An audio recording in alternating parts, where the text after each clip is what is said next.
नमस्कार दोस्तों, स्वागत है आप सभी का हमारी क्लास में। मैं सुरभि आपके सामने लेकर आई हूँ एनसीईआरटी बेस्ड कंपटीशन एग्जाम्स की तैयारी के लिए वो सभी कॉमन टॉपिक जो हमारे स्टेट लेवल के एग्ज़ाम में यानी कि हमारे राजस्थान के सभी एग्ज़ाम में आते हैं। अब सबसे पहले हम शुरुआत करेंगे हमारे राजस्थान ज्योग्राफी से। राजस्थान ज्योग्राफी में शुरुआत करने से पहले हम पढ़ेंगे राजस्थान को, यानी कि राजस्थान का सामान्य परिचय। राजस्थान का सामान्य परिचय पढ़ेंगे हम, क्योंकि हमें आगे जाके राजस्थान के बारे में बहुत सारी चीज़ें पढ़नी है। यानी राजस्थान का एकीकरण कब हुआ, राजस्थान में प्रजामंडल कब बने, तो ये सारी चीज़ें हमें पढ़नी है। और ज्योग्राफी में भी हम बहुत सारी चीज़ें पढ़ेंगे, जैसे कि राजस्थान की जलवायु क्या है, राजस्थान की मिट्टियाँ कैसी है, राजस्थान में मानसून कब आता है, चक्रवात कब आता है, कब राजस्थान में हवाएं चलती है, किस तरह की हवाएं चलती है, राजस्थान में वर्षा का अभाव क्यों रहता है। तो ये सारी चीज़ें हम राजस्थान के बारे में पढ़ेंगे। और ये हर एग्ज़ाम में आने वाले वो सभी कॉमन टॉपिक है जिसके लिए हमें बार बार अलग अलग तरह की वीडियो, अलग अलग तरह की किताबें और अलग अलग तरह की गाइड्स का सहारा लेना पड़ता है। तो अब आपको ऐसा नहीं करना पड़ेगा। इस क्लास के अंदर मैं उन सभी चीज़ों का कंक्लूजन लेकर आई हूँ जो हर बच्चे के लिए यूज़फुल है, यानी कि जो कॉम्पिटिशन एग्जाम्स की तैयारी कर रहे हैं ये हर बच्चे के लिए यूज़फुल है। चलिए हमारे क्लास की करते हैं हम आज शुरुआत। और सबसे पहले हम पढ़ेंगे हमारे राजस्थान का परिचय। सबसे पहले हम पढ़ेंगे हमारे राजस्थान का परिचय। आज का हमारा हेडिंग ही यही है।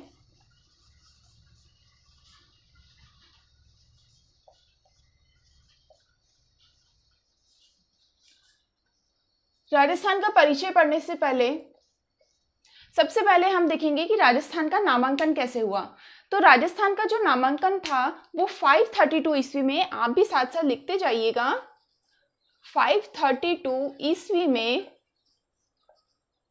जो अपना गोसुंडी शिलालेख है, कौन सा शिलालेख है, गोसुंडी शिलालेख, जो कहां पर आता है बताइए आप एक बार। गोसुंडी शिलालेख, गोसुंडी आता है हमारे यहाँ चित्तौड़ पर। चित्तौड़ जो एक छोटा सा, जैसे क्या बोलते हैं उसको, डिस्ट्रिक्ट बोल सकते हैं आप उसको। चित्तौड़ एक जगह का नाम है, वहां पर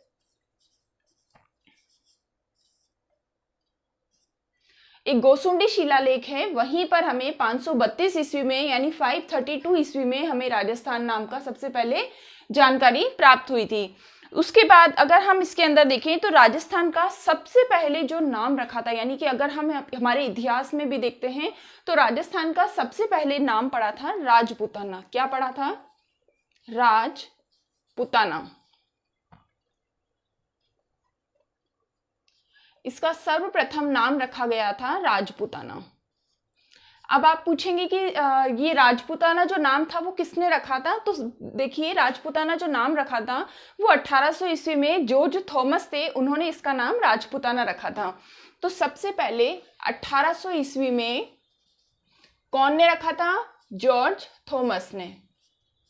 जॉर्ज थॉमस ने इनका नाम सबसे पहले राजपूताना रखा।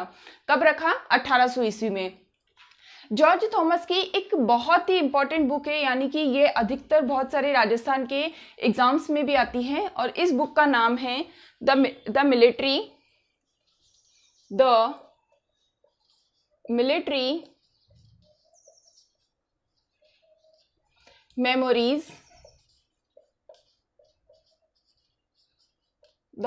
मेमोरीज ऑफ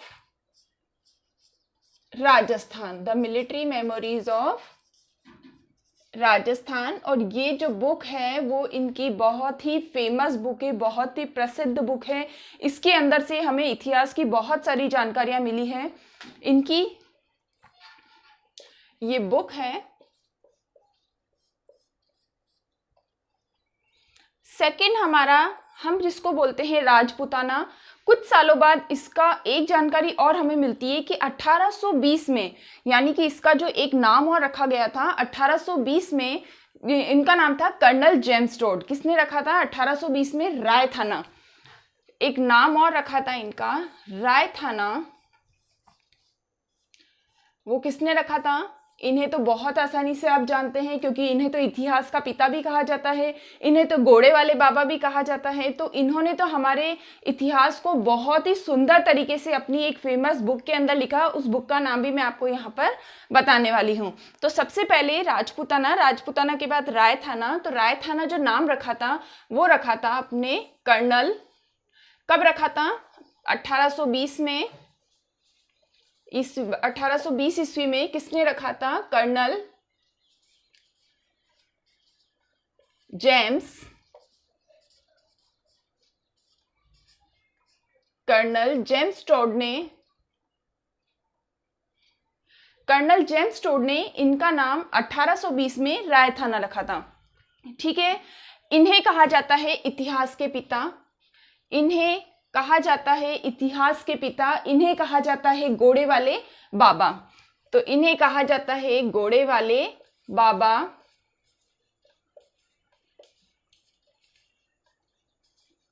घोड़े वाले बाबा। इन्हें कहा जाता है इतिहास के पिता,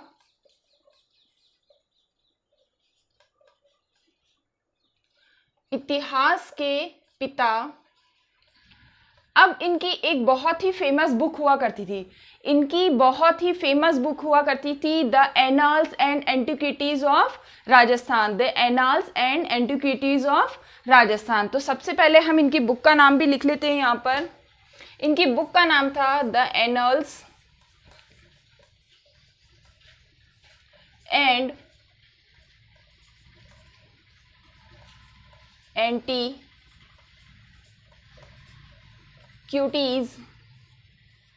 of Rajasthan, the annals and antiquities of Rajasthan. तो सबसे पहले क्या है? राजपूताना। राजपूताना का नाम किसने रखा? 1800 में रखा था जॉर्ज थॉमस ने। 1820 में कर्नल जेम्स टोड आए, जिन्हें हम घोड़े वाले बाबा के नाम से भी जानते हैं, जो हमारे इतिहास के पिता भी रहे हैं।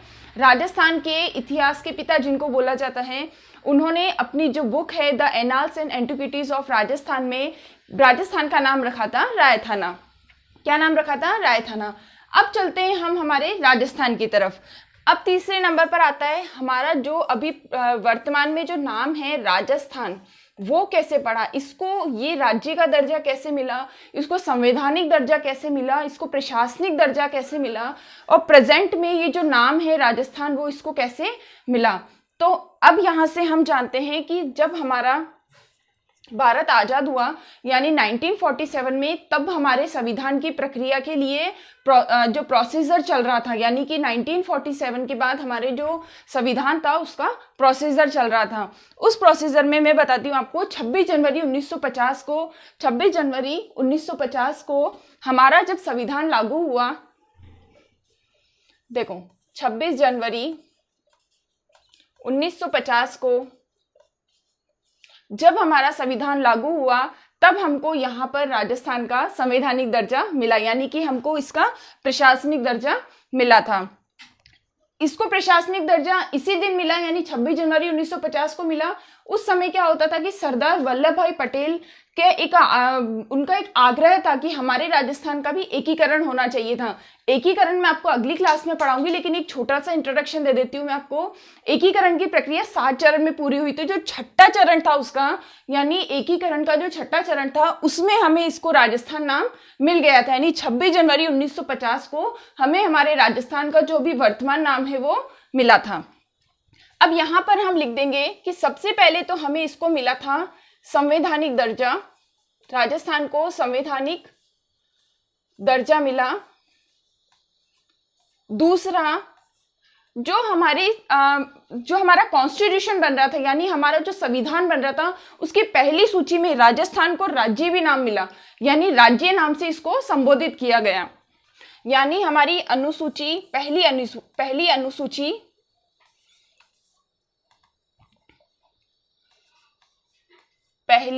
अनुसूची में इसको राज्य का दर्जा मिला। पहली अनुसूची में इसे क्या नाम से? राज्य के नाम से इसको लिखा गया। यानी हमारे राजस्थान को 26 जनवरी 1950 को संवैधानिक दर्जा मिला। दूसरा क्या हुआ कि पहली अनुसूची में इसको राज्य के नाम से संबोधित किया गया। तो ये था हमारे राजस्थान का जो परिचय है, सामान्य परिचय। अगले चरण में हम देखेंगे कि राजस्थान को जो एकीकरण था हमारा, जो 7 चरणों में हुआ था, वो किस तरह से शुरू हुआ और किसके आग्रह पर हुआ और किस तरह की जो उसकी प्रक्रिया थी वो कैसे चली, कितने समय में बनकर तैयार हुआ। तो चलिए करते हैं हमारे आज की इस क्लास को यहीं पर समाप्त। आज के लिए बहुत बहुत धन्यवाद आपका। Thank you so much. मिलते हैं अगली क्लास में।